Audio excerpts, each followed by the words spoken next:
بسم اللہ الرحمن الرحیم۔ جی آپ نے سوال نمبر 59 اور 60 کے اعراب کے بارے میں پوچھا تھا، تو سماعت کریں۔ کہتے ہیں ما شروط الترمذی للحسن، ما شروط الترمذی للحسن، پیچھے سے ترجمہ کریں گے حدیث حسن کے لیے امام ترمذی کی کیا شرطیں ہیں۔ امام ترمذی کی یا حسن حدیث کے لیے امام ترمذی کی کیا شرطیں ہیں۔ شروط الترمذی للحسن للحکم بالحسن، حسن پر حدیث پر حسن کا حکم لگانے کے لیے، حدیث پر حسن کا حکم لگانے کے لیے امام ترمذی کی یہ شرطیں ہیں۔ پہلی شرط کیا ہے؟ اللہ یکون فی اسنادہ متہم بالکذب،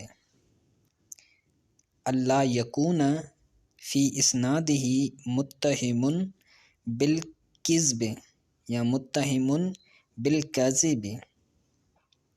پہلی شرط یہ ہے کہ اس ہی ضمیر سے ترجمہ کریں گے، فی اسنادہ ہی کے اندر جو ہی ضمیر ہے نا، تو اس سے ترجمہ کریں گے جس کی سند میں، اس کی سند میں متہم بالکذب راوی نہ ہو، اس حدیث کی سند میں متہم بالکذب راوی نہ ہو، یعنی اس پر جھوٹ بولنے کی تہمت نہ ہو کہ وہ جھوٹ بولتا ہے۔